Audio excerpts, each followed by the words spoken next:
All right, Allie, are you ready? We're ready. Guys, are you ready? That's the question. I don't think they're ready. All right, 3, 2, 1.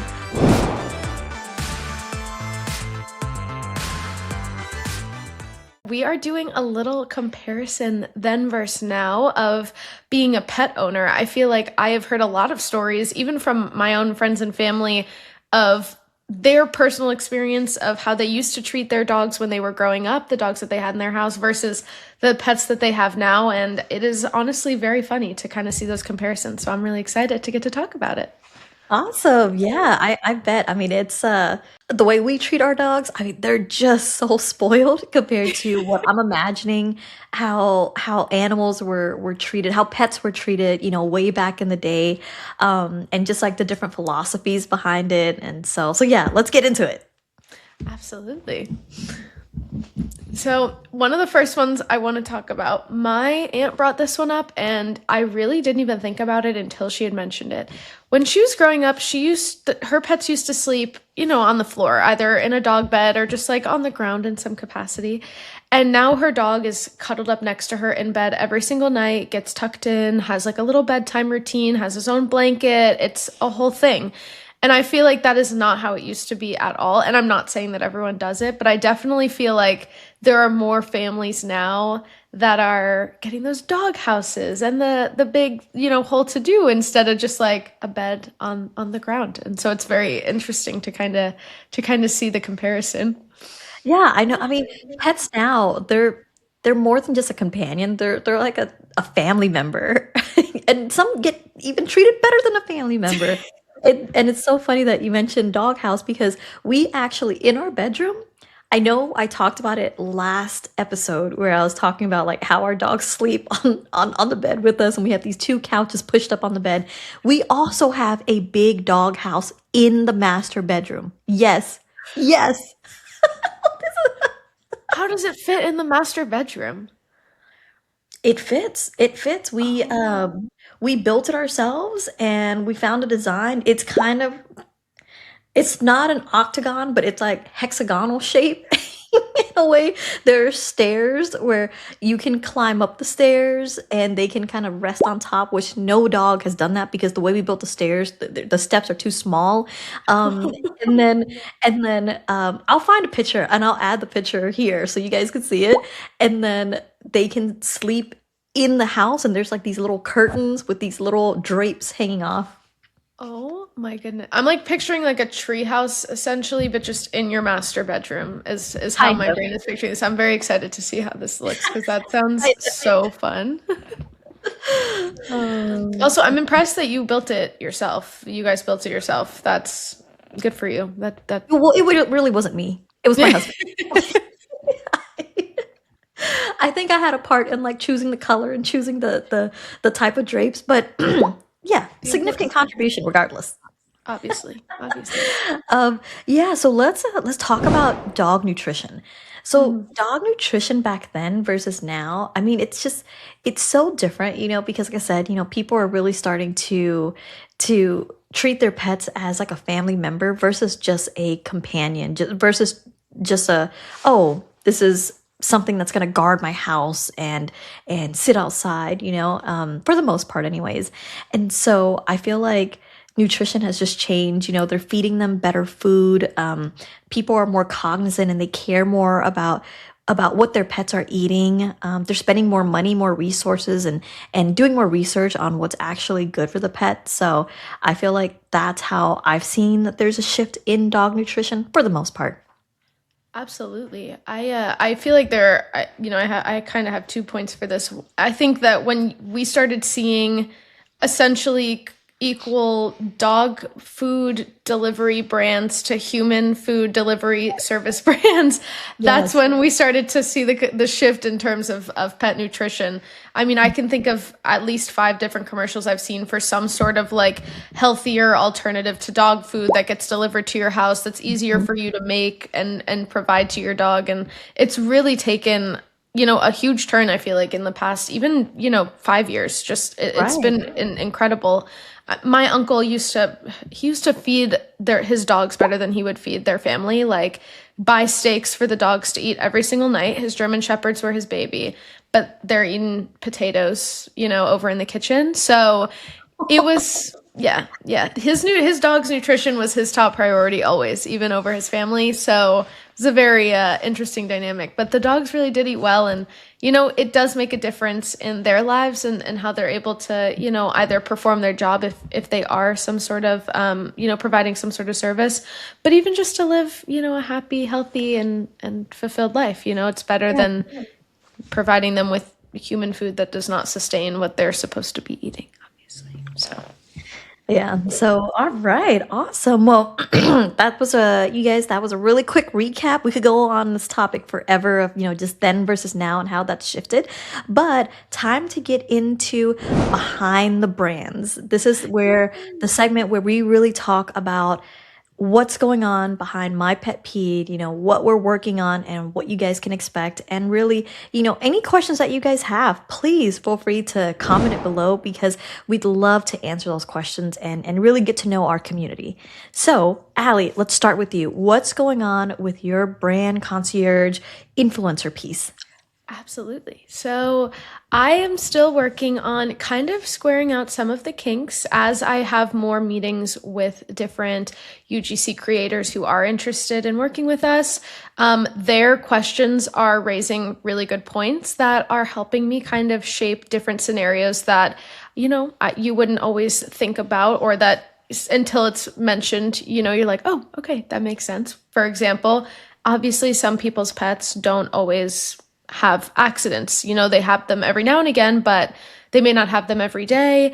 But because my pet peed can be used on food stains, for example, that gives them alternative options. But trying to recognize and find the balance of, they can't get a video of an accident that doesn't exist. So trying to figure out kind of those little details and things like that to get everything squared away and organized for V1 of the program. So I'm very excited. Awesome. That's really great to hear. Super excited to see, where your pilot study takes you and what's going to come out of it. It's going to be fantastic. Thanks, Cece. I appreciate it. How about you? How's everything going for you and the Rescuteers? Yeah, yeah, really good. Still working with the team to send out invites to, try to create these potential partnerships and then see how these partnerships can really benefit both parties. Really cool because I have a couple of To the Rescue podcasts scheduled for next week. Oh, Super awesome. exciting. We have one that's the Mid-Atlantic Pug Rescue, not Pig Rescue, Pug Rescue. So that one will be really, really cool. And then we have one planned with the Leonberger Club of Texas. And this organization, they are they have a nonprofit tied to them where they focus on helping kids they give back to the community by helping kids really learn how to be good companions for these dogs, how these kids can train them to do scent work, to do canine good citizen courses, and it's just really cool and really fun. So we'll talk to Wendy about that a little bit more and her organization and what she runs there. So yeah, similarly to you, just working to kind of craft that out. And then also more so on the operations side, I know I don't really talk about that too much. I'd love to Allie, I'm sure you're on board with this too. I'd love to have Sam on this call one day, just so we can introduce her to the audience and you guys can get to know her. She's fantastic. She really runs our whole operations here with My Pet Pete, and she's the person that's responsible for getting everything out, returns, any type of customer support. She runs that entire team, and just helping her with getting metrics out. It's a big there's a lot of numbers involved, like you guys see the product and you're like, yay, it's fantastic. But there's so much behind it from when you first order to getting it to your front door. And so just getting, putting together dashboards to tell a story of what's going on. And that's really what I'm working on for this week and for probably for next week as well, because it's a Yeah, lot. exactly. I would love to have Sam on here. I could not have said it any better myself. I think she is an absolute powerhouse of just a person to work with. She is on top of everything. I feel like you and her are my versions of like human fire extinguishers. You just are always like problem solving, putting out like different things and managing everything together. So I'm really excited for her to get a chance to come on here, and I cannot wait to see all the things that, come in these next couple weeks. Yeah, yeah. All right, Allie, are you ready? We're ready. Guys, are you ready? That's the question. I don't think they're ready.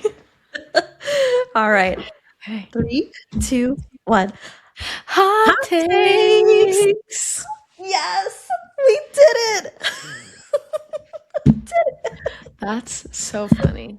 After Finally. after 1,000 years, I that know. funny SpongeBob meme where it's like 1,000 years later. Finally. You should Oh, insert that in here somewhere. Insert I will. That's so funny. Already Okay, done. well, Already done. it's gonna be great. It's gonna be a great segment of hot takes since we got that on the money. So I'm excited for this one. So the first one we're gonna start off with today. Where is the product shipped from? Very good question. So the product is shipped from here, Houston, Texas. Not really Houston. So we're actually located in Spring, Texas, which is just a suburb right outside of Houston. If you guys are from Houston or if you're familiar with it, Houston is massive. When people ask me where I'm from, I don't say Spring, Texas. I say Houston, even though I live in a suburb outside of Houston. It's just what we say. And if you've ever heard the jokes of it literally takes 1 hour to get from one end of Houston to the other, that's why, because there's so many little suburbs outside of Houston. But technically, we are located in Spring, Texas. So whenever you guys order, like we've said before, it typically takes 24 to 48 hours processing time for us. But once it's shipped from our warehouse in Spring, Texas. So that shipping date could vary depending on where you are in the United States. But know that that is where it is coming from. That's where it's made. That's where it has always been and will always be. Next question. Why do you not offer a sample size? I think this is a great one because we get this one a lot, and I can understand why people ask that, and it does make a lot of sense. One reason I will say is because everyone has different stains, and we want to make sure that each customer has an adequate amount of product to actually try on the stain and give it a fair chance. Yes, your stain may be small and it may, only need one spray or one application of my Pepide and then, it's gone. But other people tend to have bigger stains. And so we just want to make sure that you have enough product. That's, why we offer the 60-day guarantee. But that is one of the reasons why we don't offer, a smaller sample size of my Pepide. That makes a lot of sense because we want you guys to be able to use it correctly. For example, if it's a deep old stain, you have to fully saturate it, and you need product to saturate, and so yeah, that's a great answer, and I'm glad you guys asked that. Hopefully, that gives you more insight as to why we don't make a smaller size. Absolutely. And then the last one is, did you change the formula? No. The answer is absolutely not. Our formula has stayed the same since 2010 to now, you guys. It's not changed whatsoever. No, as we've said before, every stain and situation is different. It is one of those things where the formula has stayed the same. Sometimes just a certain stain may be a little tougher and, it's not wanting to do what it normally likes to do, but the formula has always been the same since the start to where it is now. So do not ever worry about that. If you ever feel like it's changed, you're more than welcome to reach out, but we can guarantee that the formula has always been exactly what it is, and my Pepide comes ready to use as it is. You do not have to do anything. That is part of why the product comes ready to use, is because the idea of giving, people something to mix and put together, it can make it a little tough, and it would change that variant. You know what I mean? Even water where I live could be different from water where you live. So The formula has stayed the same for that reason, and that's partially why it comes ready to use the way that it does, so that it can stay consistent and work well for every different kind of stain. Awesome. Well, thank you so much, Allie. And thank you guys for tuning in. And we hope you enjoyed this week's episode. We definitely did. And we look forward to seeing you guys next time. Bye. Bye.